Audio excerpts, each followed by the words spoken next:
ఈ వీడియోలో నేను ప్రముఖ హీరోయిన్ తమన్నా భాటియా చెప్పినట్లు మొటిమలు తగ్గడానికి లాలా జలం ఉపయోగించడం ఎంతవరకు నిజమో చెప్పబోతున్నాను. అలాగే ప్రతి నలుగురిలో ఒకరు నిద్రలేమి సమస్యతో ఎందుకు బాధపడుతున్నారో, అలాగే అతిగా ఆలోచించడం నుంచి ఎలా బయటపడాలో లాంటి ఇంట్రెస్టింగ్ ఫ్యాక్ట్స్ చెప్పబోతున్నాను. ఈ వీడియో అయ్యాక మీకు ఏమనిపిస్తుందో అది కింద కామెంట్స్ రూపంలో మీ అభిప్రాయం చెప్పవచ్చు.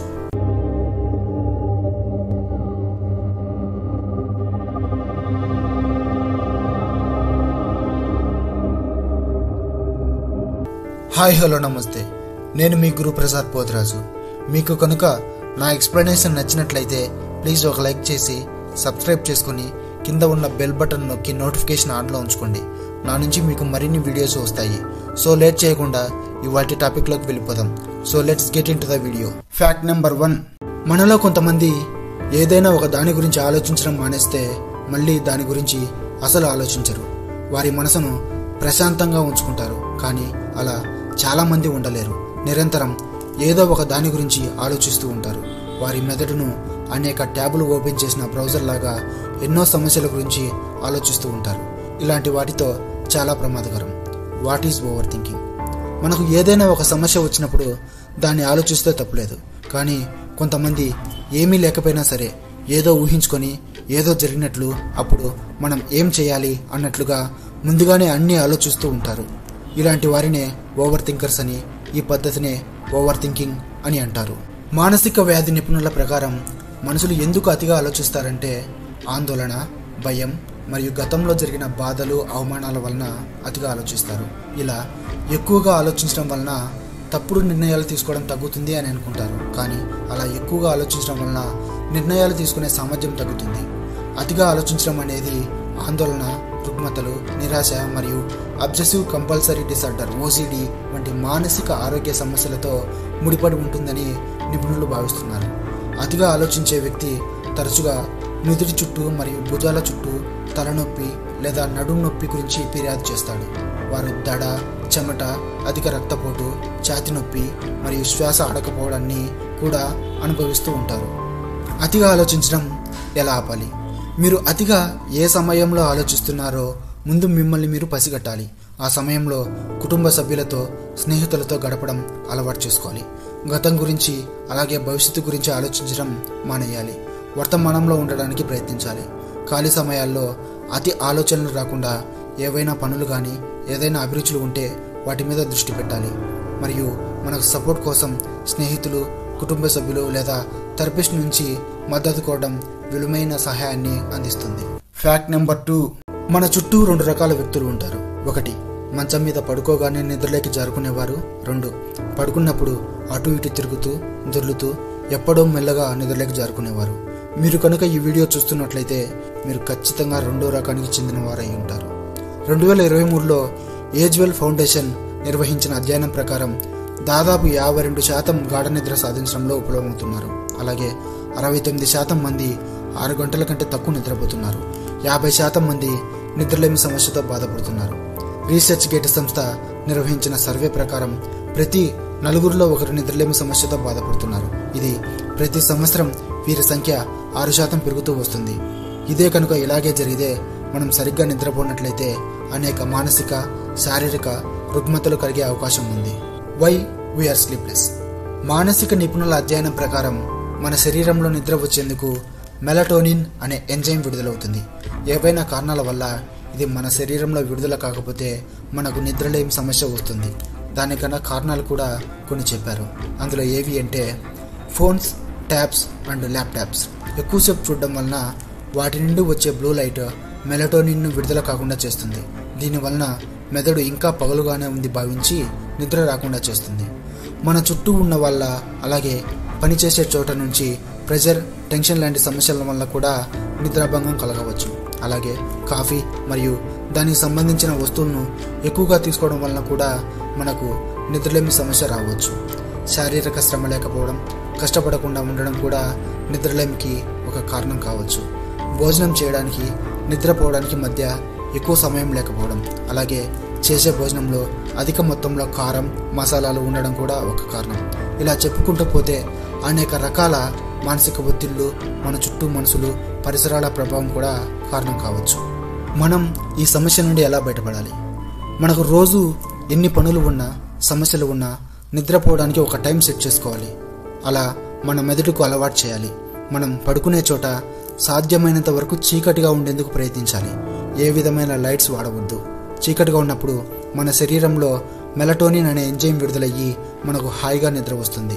అలాగే పడుకోవడానికి ఒక అరగంట ముందు ఫోన్స్, ల్యాప్టాప్స్ వాడవద్దు. అలాగే పడుకోవడానికి 2 గంటల ముందు భోజనం చేయాలి. అలాగే శారీరక శ్రమ కానీ, మనం ఎలాంటి పని చేయకపోతే రోజు కనీసం 2 గంటలు జిమ్లో వర్కౌట్ చేయాలి. దీనివల్ల శరీరం అలసిపోయి మనకు తొందరగా నిద్ర వస్తుంది. ఫ్యాక్ట్ నెంబర్ 3, మనం సోషల్ మీడియాలో అంటే ఫేస్బుక్, ఇన్స్టాగ్రామ్, స్నాప్చాట్, అలాగే యూట్యూబ్ లాంటి ప్లాట్ఫామ్లో వచ్చే ఫుడ్ రీల్స్ చూడడం వలన బరువు పెరుగుతామా? వినడానికి కొద్దిగా వింతగా ఉన్నా నమ్మశక్యంగా లేనప్పటికీ మీరు వింటున్నది నిజమే. అవును, మనం సోషల్ మీడియాలో వచ్చే ఫుడ్ రీల్స్ అండ్ షార్ట్స్ చూడడం వలన బరువు పెరిగే అవకాశం ఉంది. ఈ విషయం పైన స్పందించిన మానసిక నిపుణులు ఏమన్నారంటే, అనేక రకాలైన రంగురంగులున్న ఫుడ్ రీల్స్ చూడడం వలన మన మెదడుకి మరియు మనసుకి ఆహ్లాదం కలుగుతుందని, దానివలన మనం మన కోరికలను అదుపులో ఉంచుకోలేమని అన్నారు. ఈ రకమైన ఆహ్లాదకరమైన రీల్స్ చూడడం వలన మన మెదడులో ఉన్న డోపమైన్ సిస్టమ్ ప్రేరేపింపబడి అది మనసుకి శాంతిని పరుస్తుంది, విశ్రాంతిని అందిస్తుంది మరియు వంటగదిలో సృజనాత్మకతని ప్రేరేపిస్తాయి. అది బలమైన కోరికలను కూడా ప్రేరేపిస్తాయి. అతిగా తినడం లేదా అనారోగ్యకరమైన తినే విధానాలకు దారితీస్తాయి. మీరు దీనివలన బరువు పెరగవచ్చు అని అన్నారు. ఇది ఒక వ్యసనంలా మారితే దాని ఆరోగ్య పరిస్థితిపై చాలా ప్రభావం ఉంటుంది. ఇది అనేక రకమైన దుష్ప్రభావాలకు దారితీయవచ్చు. కాబట్టి ఇలాంటి విషయాలలో ఈ కింది నియమాలు గుర్తుంచుకోవాలి. మనం చూసే ఫుడ్ రీల్స్ మన కోరికలు మరియు ఆహారపు అలవాట్లపై తీవ్ర ప్రభావం చూపుతాయి. ఇలా సోషల్ మీడియా మీ పైన ప్రభావం చూపుతుంది అనుకుంటే కొన్ని రోజులు అలాంటి వాటిని చూడకపోవడం లేదా సోషల్ మీడియా నుంచి దూరంగా కొన్ని రోజులు ఉండడం మంచిది. మీరు ఈ విధమైన వాటి నుండి బయటపడాలి అనుకుంటే స్నేహితులు మరియు కుటుంబ సభ్యులతో గడపడం మంచిది. సోషల్ మీడియాని ఉపయోగించడంలో పరిమితులు ఉంచుకోవాలి లేదా వాటి స్థానంలో వేరే వ్యాపకాలు ఉంటే అలవాటు చేసుకోవాలి, లైక్ చదువుకోవడం, ఆడుకోవడం లాంటివి. ఫ్యాక్ట్ నెంబర్ 4, మనం రోజు మన జీవితంలో ఎంతో హ్యాపీగా, ఎనర్జెటిక్గా అండ్ యాక్టివ్గా ఉండాలి అంటే మానసిక అలాగే శారీరక శుభ్రత అవసరం.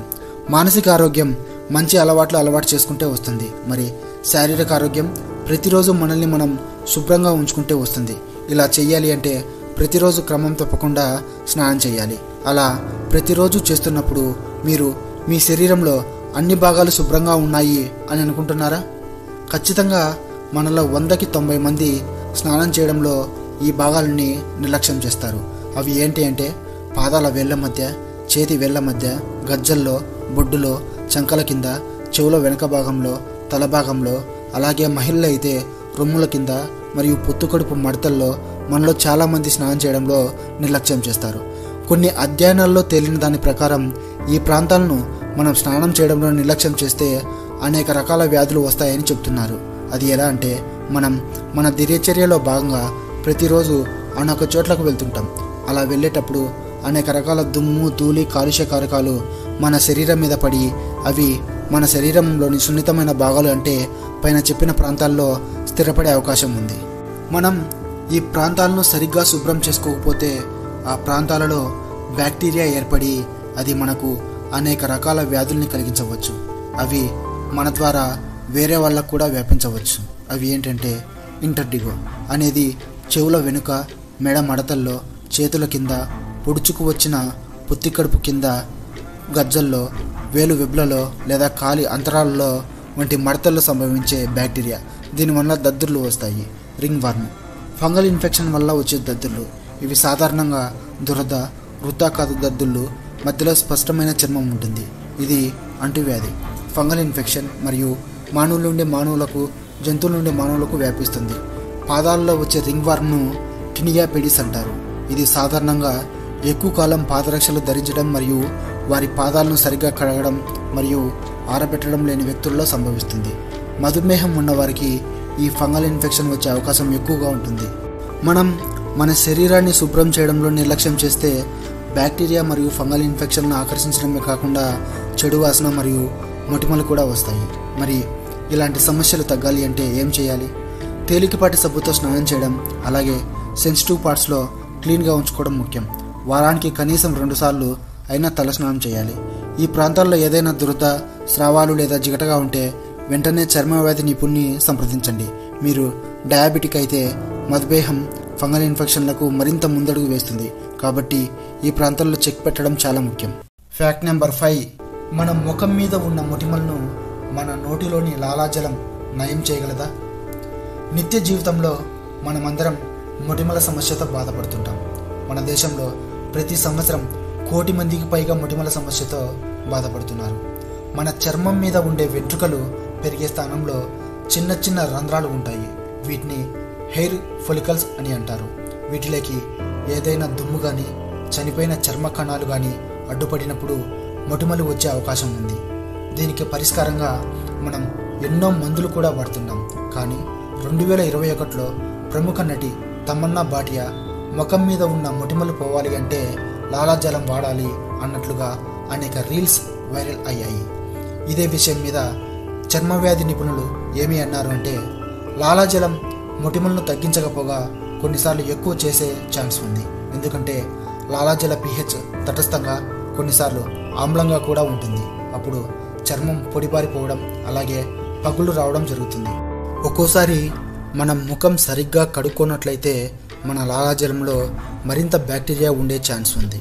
అది వాడడం వలన మన చర్మం ఇంకా ప్రమాదంలో పడే అవకాశం ఉంది అన్నారు. మొటిమలను ఎదుర్కోవడానికి ఉత్తమమైన మార్గాలు ఏవి అంటే, మొదటిది, మొటిమలను తాకడం, తీయడం మానుకోవాలి. సున్నితమైన క్లెన్సర్తో మన ముఖాన్ని రోజుకు 2 సార్లు శుభ్రం చేసుకోవాలి. ప్రతిరోజు మన చర్మానికి మాయిశ్చరైజర్ అప్లై చేసి మన చర్మాన్ని తేమగా ఉంచుకోవాలి. డార్క్ స్పాట్లను రక్షించడానికి మరియు నివారించడానికి ప్రతిరోజు సన్ స్క్రీన్ వాడాలి. సమతుల్య ఆహారాన్ని తీసుకోవాలి మరియు హైడ్రేట్గా ఉండాలి. మన శరీరంలో ఉన్న ఒత్తిడిని తగ్గించుకోవాలి. ఇది మొటిమలకు ప్రధాన కారణాలలో ఒకటి. అలాగే సోషల్ మీడియాలో వచ్చే ఇలాంటి చిన్న చిన్న వ్యామోహపూరితమైన వాటికి లొంగిపోయే ముందు చర్మవ్యాధి నిపుణుని సంప్రదించడం మంచిది. సో ఇది గైస్ ఇవాల్టి వీడియో. మీకు కనుక మరిన్ని ఇలాంటి ఇన్ఫర్మేటివ్ వీడియోస్ కావాలి అంటే కింద కమెంట్స్లో మెన్షన్ చేయండి. ఆ టాపిక్ మీద వీడియో చేయడానికి ట్రై చేస్తాను. మీకు ఈ వీడియో నచ్చినట్లయితే ఒక లైక్ చేసి సబ్స్క్రైబ్ చేసి నోటిఫికేషన్స్ ఆల్లో ఉంచుకోండి. నేను పెట్టే ప్రతి వీడియో మీకు నోటిఫికేషన్ రూపంలో వస్తుంది. సో ఇంకో వీడియోలో ఇంకో టాపిక్తో మీ ముందుకు వస్తాను. Until then, bye by.